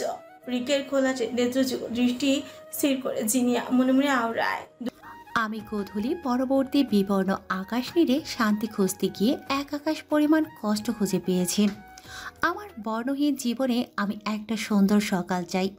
সেই ঘরটাকে পাশে একটা ব্যক্তিগত মানুষ চাই, আর একটা সুন্দর জীবন চাই যেখানে বিষাদের কোনো ছায়া থাকবে না। দুঃখের কথা আদান প্রদানের পাঠ শুকে রিকের খেয়াল হলো সময়ের দিকে। এই মেয়ের সাথে খোঁজ গল্পে মেতে উঠে কতটা দেরি হয়ে গেছে ওর। তা ঠাওর হতেই সঙ্গে সঙ্গে সেই চিরচেনা আগের চেপে ফিরে এলো রিক ও চিবিয়ে চিবিয়ে বলল, তুমি কি আজ বাড়ি না গিয়ে রাস্তায় থাকার প্ল্যানিং করছো? এতক্ষণ পর হুট করে ওরু মিসিং ব্যাপারখানা নাড়া দিয়ে উঠলো। সঙ্গে সঙ্গে জিনের মুখ অন্ধকার নেমে এলো। ও অবুঝের মতো যে ফট করে বলে উঠল, অরুকে খুঁজে পাচ্ছি না, ওকে খুঁজতে হবে। ওকে ফেলে রেখে কিভাবে যাব আমি? রিকের সোজা সাপটা স্বীকারোক্তি। শোনো, তোমার বান্ধবী আজ বাড়ি যাবে না। জিনে উচ্চ করে শুধালো। আপনি সব কি বলছেন? রিক ধোঁয়াশা মিশ্রিত ভাষে বলল, হ্যাঁ, তোমার বান্ধবী এখন তার হাজবেন্ডের সাথে আছে। আশা করি তোমাকে আমার আর কিছু ভেঙে বলে বোঝাতে হবে না। জিনা যা বোঝার বুঝে নিল। ও আর কথা বলল না। হাতের উল্টো পিঠে চোখ মুছে চুপচাপ জিপে উঠে বসলো। গন্তব্য পৌঁছানোর পুরো পথ জুড়ে তাদের মধ্যে আর কোনো কনভারসেশন হলো না। জিনিয়া কবুতরের ছানার মতো জিপের একপাশে গুটিসুটি মেরে বসে আছে। রিকো এখনো ড্রাইভিং করছে। ওরা এসে থামলো কাঙ্ক্ষিত গন্তব্যে। রিকের কিছু বলতে না দিয়ে জিনিয়া আগে ফাঁকে নেমে পড়লো গাড়ি থেকে নেমে বোকা মেয়েটা রিকের উদ্দেশ্যে মেকে এসে জানালো, ধন্যবাদ আমাকে সেফলি বাড়ি পৌঁছে দেওয়ার জন্য। রিক কিছু বলতে চেয়ে বললো না, গিলে ফেললো সমস্ত বাক্য কচা। নীরব দর্শক রূপে শুধু দেখে গেল নাজুক মেয়েটার গতিবিধি। জিনিয়া ওর মায়ের স্মৃতির চিহ্ন ছায়াবিধি কুঞ্জের আদলের দিকটা একটিবার মাথা উঁচিয়ে চেয়ে হাঁটা ধরল। গেটের কাছাকাছি আসতেই দেখলো নাহিদ তস্ত্র কদমে এদিকটা এগিয়ে আসছে। নাহিদের অবয়ব নজরে আসতেই থেমে গেল জিনিয়া চলন্ত পা চড়া। ওকে দেখা মাত্র নাহিদ পায়ের গতি বাড়িয়ে জিনিয়ার কাছটায় এসে থেমে শক্ত হস্তে চেপে ধরল জিনিয়া তুলোর মতন হাত। আংশিক পরিমাণ ব্যথায় কুকিয়ে উঠে মেয়েটা ঝাটকি মেরে ছাড়িয়ে নিতে চাইলো নিজের হাত, কিন্তু ছাড়াতে পারলো কই। নাহিদ আরো জোরে চেপে ধরলো হাত, দাঁতে দাঁত পিষে বলল, ও আমাকে চিন্তা রাখতে তোর ভালো লাগে বেয়াদব? এতক্ষণ ধরে আমি কোন অবস্থাতে ছিলাম জানিস? সেই খেয়াল আছে তোর? অত্যাধিক রোষের তোপে নাহিদের চোখ মুখ লালচে বর্ণ ধারণ করেছে। ও ইচ্ছু ঝুঁকে ক্রোধান্বিত কঞ্চে ফের বলে, কোথায় ছিলি এতক্ষণ? তাছাড়া তোর চোখ মুখ এমন দেখাচ্ছে কেন? সত্যি করে বল, কি হয়েছে? ততক্ষণে যিনি আর মানুষপটে রিপিট টেলিকাস্টের মতন হসপিটালের ঘটনাটা পুনরাবৃত্তি ঘটল। ভীত মেয়েটির লোচন দেয় বেদনার আবির্ভাব হলো। নেত্র পল্লব পুজে মাথা নিচু করে সেই অশ্রুটুকু অক্ষিগুলোকে অদৃশ্য করে নিচেষ্ট দাঁড়িয়ে রইল। যিনি আর অশ্রবিন্দু ও নাহিদের দৃষ্টি অগোচর হলো না। নাহিদ হাত ছেড়ে দিল। ও ভাবলো ওর হাত ধরেই বোধ হয় জিনিয়া অশ্রুপাতের কারণ। কোমরে হাত দিয়ে বুক ফুলিয়ে বড় করে শ্বাস নিল ও। জিনিয়া অভিমুখে দৃষ্টিপাত করে এলোমেলো চুলগুলো হাত বুলিয়ে দাঁত কপটি অবস্থায় বলল, তোরা দুই বান্দর মিলে নিশ্চয়ই বাইরে ঘুরে ঘুরে বন্ডামি করেছিলি এতক্ষণ। নিজ বক্তব্যের অন্ত করে নিজেই ফিলে চমকে উঠছে নাহিদ। আশপাশ ব্যগ্র নজর বুলিয়ে নিমিষেই অস্থির হয়ে উঠল। সেই ব্যাকুলতা কাটিয়ে উঠতে না পেরে অবিলম্বে সুথায়। ওরু কোথায়? নাহিদের মুখে অরুর নাম শুনতে জিনিয়ার উৎকণ্ঠ হয়ে চিন্তায় ডুব দিল। কিভাবে কি বলে ওর ব্যাপারটা ধামাচাপা দিবে মনে মনে তারই ছক করতে লাগলো। জিনিয়াকে ভাবমত্ত দশায় দেখে নাহিদ আগের ন্যায় বলে, কি হলো বল, ওরু কোথায়? কথাটা বলে নাহিদ দু কদম এগিয়ে এলো। নাহিদকে এগোতে আসতে দেখে জিনিয়া দুপাক পিছিয়ে গেল। অতঃপর কণ্ঠে জোর এনে বলল, নাহিদ তুই এত এগ্রেসিভ হচ্ছিস কেন? আরে আমি ঠিক আছি, আর ওরও ঠিক আছে। নাহিদ ভৎসনা করে উঠল, কে ঠিক আছে কে ঠিক নেই এসব জিজ্ঞেস করিনি আমি। ওরু কোথায় জিজ্ঞেস করেছি। অযথা তর্ক না করে প্রশ্নের উত্তর দে। নাহিদের শক্ত ভাষের পাশে জিনিয়া চলমলের অবস্থা কথাই একটু আটটু মলম লাগিয়ে ওর ব্যাপারটা সামাল দিতে চেয়েছিল। ওকে ধমকি দিয়ে চুপ করিয়ে দিল। ওরও তন্নির বাসায় আছে। জিনিয়া আত্মবিশ্বাসের সহিত অসত্য তথ্য দিয়ে দিল নাহিদকে। যদিও বোকা দুহিতা জানে না ওর মন গড়া কাহিনী আদৌ নাহিদ বিশ্বাস করেছে কিনা। তবে নাহিদের তরফ থেকে কোনো সন্দেহজনক প্রতিক্রিয়া দেখা গেল না। ফলস্বরূপ জিনিয়া নিশ্চয়তা হলো ওর বানানো বচনগুলো নাহিদ বিশ্বাস করেছে। কেন? তন্নিদের বাসায় কি করছে ও? জিনিয়া চট যদি জবাব দেয়, তুই জেনে কি করবি? নাহিদ খানিকটা সচকিত হয়ে বলল, তো তুই চলে এলি কেন? ওরুকে সাথে নিয়ে আসছি। আমার ইচ্ছে হয়েছে তাই চলে এসেছি। কি সমস্যা? এভাবে টেরা কথাবার্তা কেন বলছিস? নাহিদের কথা জিনিয়া সম্পূর্ণ উপেক্ষা করে সোজা সরল গলায় বলল, ওরু আজ আসবে না, তন্নির বাসায় থেকে যাবে। নাহিদের বুক চিরে বেরিয়ে এলো হতাশার শ্বাস। নিরস নয়নে কিয়ৎক্ষণ নাজুক মেয়েটার মুখপানে একাধারে চেয়ে থেকে বলল, তোরা দুই বন্ড এই কথা আমাকে কল করে জানাতে পারলি না? বাসায় তোদের দেখতে না পেয়ে আমার অবস্থা পাগলের মতো হয়েছিল। উন্মাদের মতো তোদের কলেজের রাস্তাঘাটে খুঁজেছি, তারপর আবার বাড়িতে এসে দেখলাম এখনও আসিসনি। তার উপর দুজনের মোবাইল অফ। সব মিলিয়ে আমার নাজেহাল অবস্থা হয়েছিল। আর তুই বেয়াদব বলছিস আমি এগ্রেসিভ কেন হচ্ছে? জিনিয়া সন্ধিয়ান হয়ে শুধু হলো। নাই, তুই ওর জন্য চিন্তিত বুঝলাম, কিন্তু আমাকে নিয়ে কখন থেকে এত পজিটিভ হলি বলতো? কিরে, কি চলে তোর মনে মনে? কাহিনী কি? কোন তলে তলে টেম্পো চালাস না তো? জিনিয়ার বলা আমাকে নিয়ে পজিটিভ বাক্যটার পারদে নাহিদের হৃদয়ে গহীনে অদৃশ্য আগুনের ক্রমাগত ধাউ ধাউ করে জ্বলে উঠল, যার তাপ স্পর্শ করেছে ওর প্রতিটি অনুভূতিকে ও মনে মনে আওড়ালো। একটু নয়, অনেকটা ভালোবাসি তোকে। ততটা ভালোবাসি যতটা ভালোবাসলে আমার নতুন করে কোনো কিছু পাওয়ার ইচ্ছে থাকবে না। সারাটা জীবন আঁকড়ে ধরার জন্য তোর হাতটা থাকলেই হবে। নাহিদের চাহনি অবিকৃত ও জিনিয়ার কথার ফাঁদে একদম পড়তেই চায় না সহসা। নাহিদের দৃষ্টি নাজুক মেয়েটার ছোট্ট কায়ের উপর পড়তে ললাটের মধ্যখানে চড়া ভাঁজ পড়লো, উচ্চে শুধালো। কিরে, এই জ্যাকেট কোথা থেকে পেলি? এটা তো মনে হচ্ছে কোনো ছেলের জ্যাকেট। এক পলক তাকালো গায়ে জড়ানো জ্যাকেটটার দিকে। বিস্মৃতির কারণে জ্যাকেটটা তার মালিকের কাছে দেওয়া হয়নি, আর তবে মেয়েটার ভ্রান্তির কারণে খেদ করলো না। জ্যাকেটটার আরো ভালো করে গায়ে জড়িয়ে নিয়ে শ্বাস টানলো। জ্যাকেটে লেপটে থাকা জ্যাকেটের মালিকের সেই পুরুষালী সুগন্ধ টেনে অস্পষ্ট স্বরে বলে উঠল। নাহিদ সূক্ষ্ম দৃষ্টিতে জিনিয়ার সমস্ত কার্যক্রম অবলোকন করছিল। জ্যাকেটটার থেকে জিনিয়াকে শ্বাস টানতে দেখে কেমন জানি ফুঁসে উঠল। চিবুক তার শক্ত পাহাড়ে পরিণত হলো। আসলে আমি তো যাওয়ার সময় শীতের কাপড় পরে যাইনি, তাই আমার অনেক শীত করছিল। তখন দেখলাম রাস্তা দিয়ে একটা ছেলে হেঁটে যাচ্ছে, তখন আমি ছেলেটাকে ডেকে জ্যাকেটটা নিলাম। ছেলেটা দিতেই চাচ্ছিল না, কিন্তু আমি কি ছাড়ার পাটি? হ্যাঁ, জোর করে ছিনিয়ে নিয়েছি জ্যাকেট। জিনিয়া তেমন একটা গুরুত্ব দিল না নাহিদকে। সম্পূর্ণ তোয়াক্কা করে অযৌক্তিক কথাটা বলে নাহিদকে পাশ কাটিয়ে চলে গেল। অপরদিকে নাহিদ কিছু সময় এর জন্য বেকুব বনে গেল। আকামাতা কিছুই বুঝলো না। রাস্তার কোনো ছেলে থেকে জ্যাকেট ছিনতাই করে এনেছে, এই নিরর্থক কথার প্রকৃত অর্থ বুঝলো না নাহিদ। ছায়াবিধি কুঞ্জের পাশের রাস্তাটা এখনো সেই জিপটা দাঁড়িয়ে, যে জিপটাতে একটু আগে নাজুক মেয়েটির অবস্থান করেছিল। জিপে বসে থাকা সেই একাকী মানুষটা এতক্ষণ যাবৎ জিনিয়া আর নাহিদকে তার বাজ পাখির মতো চোখ দিয়ে নিরীক্ষণ করছিল। যখন জিনিয়া জ্যাকেট থেকে সুঘ্রাণ নিচ্ছিল, তখন রিক এহসান এক মনে চেয়েছিল ভীতু প্রকৃতির মেয়েটির পানে। জিনিয়া চলে যাওয়ার দিকে অনিমেষ থাকে রিক নিগুড় স্বরে ফিরালো। ভীত হরিণী, কিছু কথা বাকি ছিল, আর হয়তো কোনোদিন বলা হবে না। আমরা মানুষরা তো ভালো থাকার অভিনয় করি মাত্র। অদ্ভুত দুনিয়ার নিয়ম, কেউ পেয়েও হারিয়ে ফেলে, আবার কেউ না পেয়েও অসম্ভব ভালোবাসে। একপাক্ষিক ভালোবাসা অত্যন্ত যন্ত্রণাদায়ক হয়। এই ভালোবাসায় বিরহ থাকে। বিরহ থাকা মানুষটার অসঙ্গত দাবি হয়। আমি সারা জীবন থাকবো যদি তুমি আগলে রাখো। কিন্তু অপর প্রান্তের মানুষটা কখনো এই অনুভূতি বোঝে না, নয়তো তারা অন্ধ অন্য কারো মোহে। আজ নতুন এক ত্রিকোণ প্রেমের সূচনা হলো, যেখানে রয়েছে মৃত্যুর চেয়েও বিষাক্ত অনুভূতি, ওয়ান সাইডেড লাভ, যার আক্ষরিক অর্থ হলো ভাঙা হৃদয়ের আর্তনাদ। আজ যেন নাজিকা, আনিসা আর নাহিদ এক জায়গায় এসে দাঁড়ালো। ওদের মন কষ্টে আজ ওদের মনের গভীরে একটাই মন ভোলানো সুর ভাচ্ছে।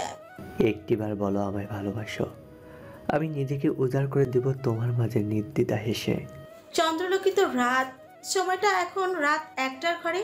আসমান জুড়ে তারকাদের গোপন আলাপ সালাপ চলছে। পাশে যেন নিশ্চুপ ভঙ্গিতে সাক্ষী হয়ে আছে চন্দ্রমা। তার রূপালী রোদ উকিয়ে দিচ্ছে আবছা অন্ধকারময় কামরাটায়। বাতিগুলো অফ, তবুও জানালা দিয়ে প্রবেশ করা চাঁদের আলোয় কক্ষে সৃষ্টি করেছে আলোক সজ্জাময় জাদু। সেই আলোর ছটা আলিশান বেডরুমে মাস্টারপিস বেডে শুয়ে থাকা ঘুমন্ত রূপ কুকির মুখে পড়তেই রূপসীর মুখায়ব থেকে যেন সৌন্দর্যের দুটি বিচরিত হচ্ছে। এতটা মায়াবী স্নিগ্ধ রূপ যেন সাক্ষাৎ সেই পুরনো রূপকথার স্বপ্ন চায়নি রাজকুমারী স্লিপিং বিউটি শুয়ে আছে। ঘুমের ঘরে অরু নড়ে চড়ে উঠে পিটপিট করে মনোহারিতা লোচনদয় খুলল।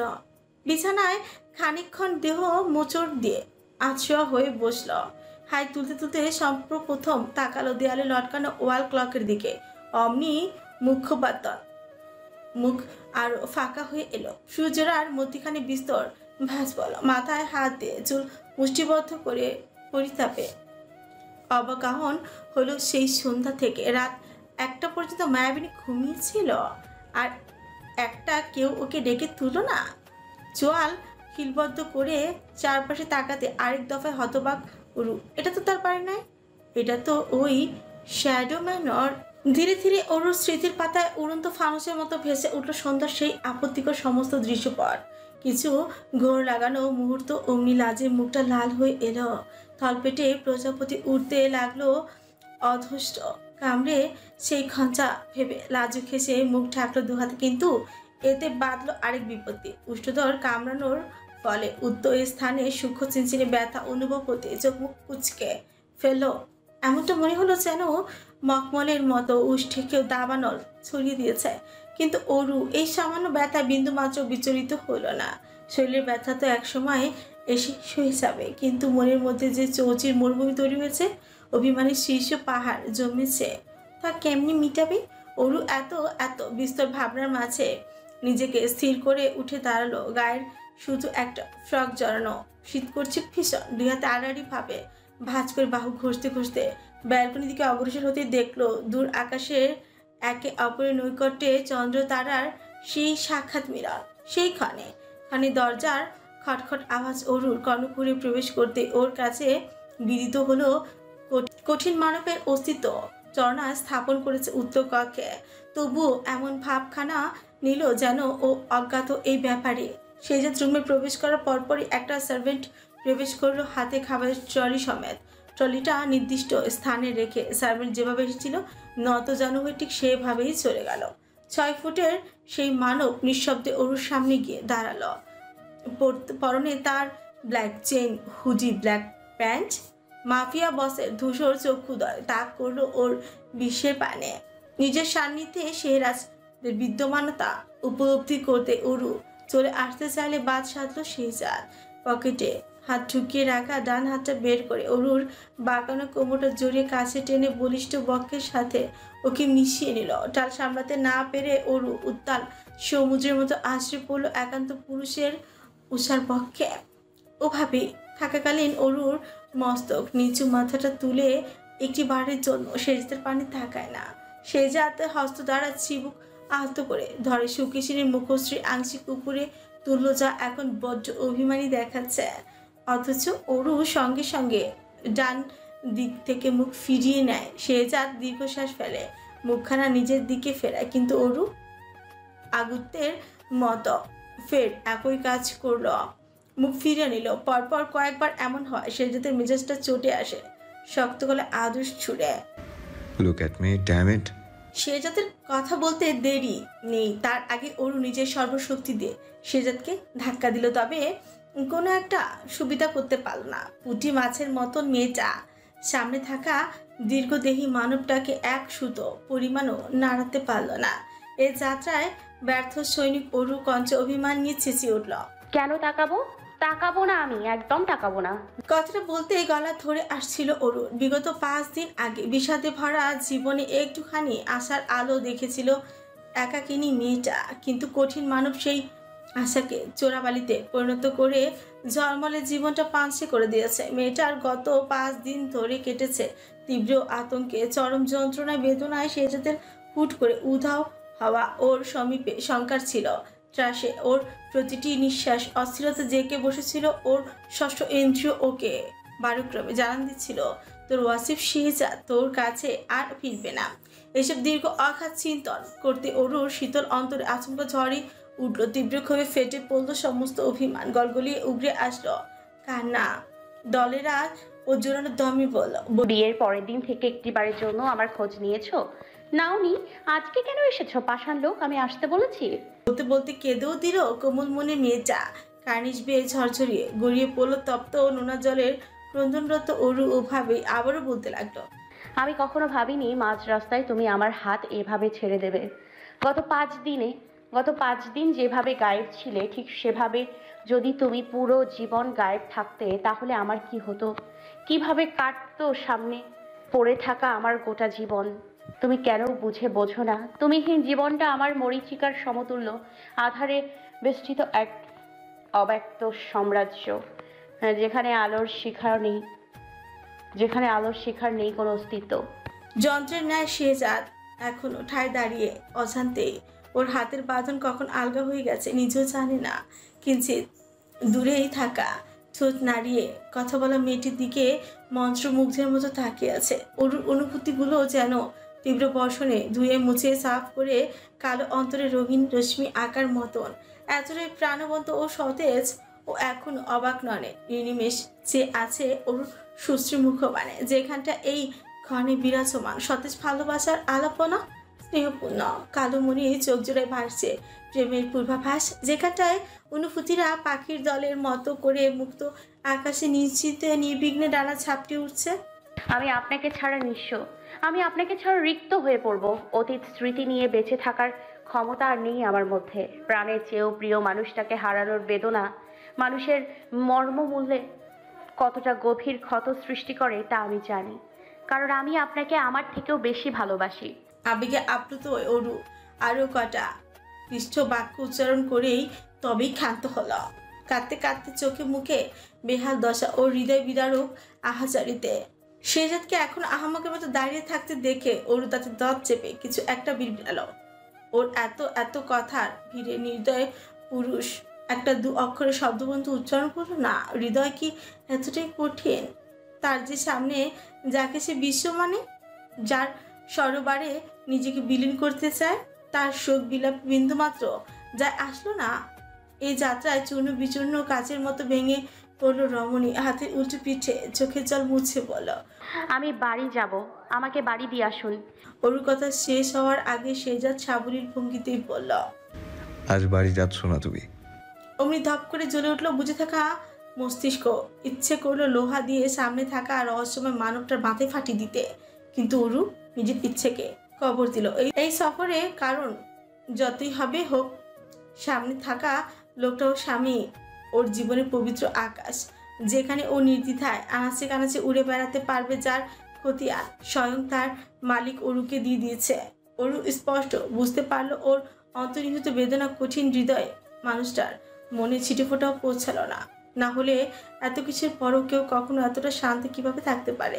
নিজেকে এতটা বিপন্ন অবস্থা আবিষ্কার করে অরুর ইচ্ছে করলো সব কিছু তছনছ করে দিতে। ও করলো এমনটাই। কে হন আপনি? আমার কোন অধিকারে এসব কথা বলছেন? টিকারমূলক কথাগুলো উচ্চারণ করার সাথে সাথে অরুর বাম গালে শক্তপোক্ত চর বসালো শেহজাদ। নরম গালে দাবাং হাতে চর পড়তে ভব্য করে ঘুরতে উঠল অরুর দিন দুনিয়া। কান দিয়ে বের হলো উষ্ণ ধোয়া, ঝিমঝিম করে উঠল মাথা। প্রথমে অস্বীকার, তার উপর আবার অধিকার, এই দুটি পদক্ষেপই যেন যথেষ্ট ছিল ঘুমন্ত হিংস্র প্রাণীকে জাগিয়ে তোলার। শব্দটা কর্ণকুহুরে পৌঁছানোর সাথে সাথে মাফিয়া বসের মুখাবে ভর করলো রক্তিম তেজস্ক্রিয়তার ধূসর নেত্র গহ্বর। দেখা গেল ঘূর্ণিঝড়ের আভাস। অধিকার শব্দটা হামেশা শেষদের বিরূপ প্রভাব ফেলে, যার সম্পর্কে অবগত অরু আগে থেকেই, কিন্তু ও জেনে বুঝে করলো বড় ভুলটা। থাপ্পড় খেয়ে মিয়ে গেল অগ্নি কন্যার এতক্ষণে সব তেজ, চোখে মুখে বিস্ময় নিয়ে চেয়ে আছে এক পানে। এমন অবস্থায় এসে দাঁড়ালো যে ভয়ে ওর ল্যারিক্স থেকে কোনো শব্দ অবধি উৎপন্ন হচ্ছে না, ব্যাপারটা সামাল দেওয়ার। কিন্তু সামনে থাকা দীর্ঘদেহী মানব পরোয়া করলো না এসবের। বগল দাবা করে নিজের অধিকার দেখিয়ে দিল। উল্কার বেগে মাফিয়া বস অরুকে একটানে সমীপে এনে 2 কাতের ফ্রক বরাবর টান দিয়ে ছিঁড়ে ফেলল তনু আবৃত সেই ফিনফিনে আবরণ। জামা ছিঁড়ে 2 ভাগ হয়ে লুটিয়ে পড়লো মেঝেতে, সেই সাথে উন্মুক্ত হলো কোমল শ্বেতত্বক। পুরো দস্তর বিষয়টা বুঝতে অরু কিংকর্তব্য বিমট। নিজেকে বস্ত্রহীন দেখে স্তম্ভিত অরু চটক কাটার মতো চমকে উঠল। উপরাংশে এখন মাত্র একটা ইনার উপস্থিতি, অন্য কোনো বস্ত্রের আবরণ নেই। লাজে আড়ষ্ট অরু নুয়ে এলো উদ্ভ্রান্তের মতো, ছটপট করে নিজেকে ছাড়াতে চাইলেও প্রেম ভিলেনের বাহুবন্ধন থেকে। অরু বিভীষণ দশার মাঝে আচমকা শেহজাদ গেরালা বাহিনীর মতন আক্রমণ করলো ওর উপর। চিবুক শক্ত হস্তে চেপে ধরে দাঁতে দাঁত পিছিয়ে পড়ল। মুখে বুলি ফুটেছে, তর্ক করছিস আমার সাথে? আমি কে হয় তোর এ কথা বলার আগে বুক কাঁপলো না তোর? মাফিয়া বসের রাগের তারতম্য উচ্চ লেভেলের ক্রোধে কপালের রগগুলো ফুলে ফেপে দৃশ্যমান হলো। অগ্নিস্ফুলিঙ্গের মতো অক্ষিপট অরুর পানে আবদ্ধ করে বলা, চল বুঝিয়ে দিই কে হই আমি তোর, কোন অধিকারে আমি এই কথা বললাম। রাগের বশে অরু যে বিরাট বড় ভুল করে ফেলেছে সেটা হাড়ে হাড়ে টের পেয়েছে, কিন্তু ওর এই ভুলের শাস্তি কি হতে পারে এটা ভেবে মাথা চক্কর দিয়ে উঠল। সেটাদের আগামী পদক্ষেপ কি এসব ভেবেই হিতিয়ে গেল ওর সব ঝাঁজ। মেরুদণ্ড বেয়ে নামলো ভয়াবহ ঠান্ডা স্রোত। দুশ্চিন্তার মাঝে অনুভব করলো কেউ ওর চুলের হেয়ার ব্যান্ড খুলছে। আতঙ্কিত হয়ে চাইলো ওরও, ঘন ঘন নিঃশ্বাস ফেলে জিজ্ঞেস করার চেষ্টা করলো, কি করেছেন? শেহজাদ শিকলের মতন পেঁচিয়ে রাখা অরুর উন্মুক্ত কোমর আরো কাছে টেনে নিজের সাথে মেলালো। পেছন দিকে হাত গলিয়ে অরুর পরনের হেয়ার ব্যান্ড এক টানে খুলল। সাথে সাথে কোমর সমান লম্বা চুলগুলো ঝরা বৃষ্টির মতো গড়িয়ে পড়ল। অনন্তর লম্বা চুলগুলো হাতে ফেঁচাতে বাঁচাতে লম্বা মুঠো পড়ল। চুলগুলো মুঠোর মধ্যে ধরে সামান্য টান দিল দাঁতের সাহায্যে। বাম কাঁধে হাতে ইনারের ফিতা নামিয়ে জোরালো ভাবে দন্তের দাঁড় কামড়ে ধরল উত্তর স্থানে। ক্ষত বিক্ষত করলো মোমের মতো পেল্লব ত্বক। ব্যথায় কুকড়ে ওঠা অরুর মুখ থেকে আপনা আপনি ব্যথার আওয়াজ বেরিয়ে এলো। মুখটা আপনা আপনি হা হয়ে এলো। বেসামাল উৎপীড়ন হতে পরিত্রাণ পেতে ছটফট করলো, কিন্তু রেহাই পেল না এই ক্লেশদায়ক পরিস্থিতি থেকে। সেই যাতে চৈতন্য আজ আমাবস্যার চাদরে ঢাকা পড়েছে যে ও কি করছে না করছে সেদিকে কোনো ভ্রুক্ষেপ নেই। মেয়েটার বিধিবিরোধ অবস্থাও ওর নজরে আসছে না। তবে শেহজাদ চলল না। নিজ কর্ম থেকে বেশ কিছুক্ষণ দাঁত চেপে রাখলো, তখনই ছাড়লো যখন চামড়া ছিলে রক্তের উপক্রম হলো। অতঃপর মুখ দিয়ে নোনতা স্বাদের তর তাজা রক্ত নির্বিঘ্নে চুষে নিল শেহজাদ। উৎপীড়ন অরু যন্ত্রণায় আর সহ্য করতে না পেরে ঠোঁট ভেঙে ডুকরে কেঁদে উঠল। তেজস্বী কন্যার সব তেজ আজ আমলান হয়ে গেছে মাফিয়া বসের সামনে। ঘাট থেকে মাথা তুলে শেহজাদ চুল ছেড়ে দিয়ে নিজের মাকৃত স্থানে ইচ্ছাকৃত আলতো চাপ দিয়ে ঠোঁচুম্বর নেত্রযুগল অগ্নিস্মিত দৃষ্টি নিক্ষেপ করে বলল, যেই মুখে আজ বলেছিস আমি তোর কে হই, সেই মুখে যদি ভবিষ্যতে কখনো আবার এই কথা রিপিট করিস তাহলে ভেঙে গুড়িয়ে দেব সেই মুখ। এমন মুখ আমার লাগবে না যে আমার অস্বীকার করার স্পর্ধা দেখাবে। শেহজাদের কথায় হুমকি অরু স্পষ্ট আজ শেহজাদের এক নতুন রূপের সাথে পরিচিত হলো। ওভার পজিটিভ একটা সাইকো যার কাছে তার সাধ্য মেটানো সবার ঊর্ধ্বে। এতে কার ক্ষতি হলো না হলো সেটা বেপরা পুরুষের দেখার বিষয় নয়। কান্নার তোড়ে অরু নিঃশ্বাস নেওয়ার ফুরসত নেই। তখন শেহজাদের হুমকি স্বরূপ বাক্যে ভীতি প্রদর্শন করলো অরু। হাজারো চেষ্টা করে নিজেকে ছাড়াতে পারলো না আবেষ্টিত বাঁধন থেকে। তখনও ফোপাতে থাকা অরু নিজেকে ছাড়ানোর পায়তারা করে তোতলাতে তোতলাতে বলল, অরু আর বলবো না, প্লিজ ছেড়ে দিন। ওর কথা নিজের জিভের ডগায় থাকাকালে শেহজাদ বৃদ্ধাঙ্গুলি ঠেস দিয়ে ওকে থামিয়ে দিল।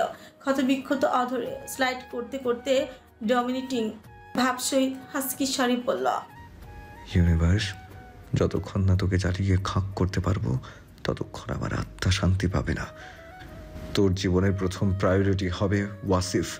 সেই স্থানে যদি তুই কখনো কাউকে দিয়েছিস, হাই স্যার তোকে তপ্ত আগুনে দগ্ধ করে ছাড়বো যতক্ষণ না আমার মনের খোরাক মিটবে। আজকে না হয় তার নমুনা দেখাই। শেহজাদের কথার পিছে অরু ফরকালো। তৎক্ষণাৎ সতস্ত্রভাবে চাইল মাফিয়া বসের দিকে, যার ছোটের কোণে ঝুলে আছে পৈশাচিক হাসে ব্লেডের মতো ধারালো চেহারা। দর্শন করতেই অমনি শিরদাঁড়া ঠান্ডা স্রোত বয়ে গেল। কম্পন অনুভব করলো সর্বাঙ্গে। আসন্ন বিপদ অতি সমীপে। ইতিমধ্যে অরু ভালো মতোই বুঝে গেছে আজ অরু ছাড়া পাবে না। ওয়াসিফ শেহজাদ চৌধুরী চলে গেল, ডুবে গেল তার নিজ ইউনিভার্সের মাঝে। অরুও বুঝল আজ আর ওয়াসিফকে আটকানো সম্ভব নয়, তাই আজ আত্মসমর্পণ করলো তার প্রেম ভিলেনের কাছে। নিজেকে বিলিয়ে দিল, সমর্পণ করলো তার প্রেম ভিলেনের মাঝে। ওয়াসিফ, যে কিনা শুরুটা হিংস্রতা দিয়ে করেছিল, এখন সেই হিংস্রতা ভালোবাসার রূপ নিয়েছে। আজ ওয়াসিফ শেহজাদ চৌধুরী, মাফিয়া বস বিএসকে। আজ আর সেই হিংস্রতার কঠোরতা নেই। সে খোলস পেরিয়ে চলে এসেছে মলিনতা নরম ভালোবাসায়। ভরিয়ে দিচ্ছে তার ইউনিভার্সের মাঝে তার সম্পূর্ণ ভালোবাসা, সমর্পণ করছে, নিজেকে বিলিয়ে দিচ্ছে তার ইউনিভার্সের মাঝে। আর তার ইউনিভার্সের সবটুকু কোমলতা নিজের মাঝেই শোষণ করছে। ভালো থাকুক ওয়াসিফ এবং তার ইউনিভার্স, ভালো থাকুক প্রেম ভিলেন আর ওরু, ভালো থাকুক তাদের ভালোবাসা, সুখে থাকুক তাদের দাম্পত্য জীবন। গল্পটি এখানেই শেষ। যদিও গল্পটি একটু অগোছালোভাবে শেষ হলো, তবে গল্পটি এখানেই সমাপ্তি। সবাই ভালো থাকবেন, সুস্থ থাকবেন। আল্লাহ হাফেজ।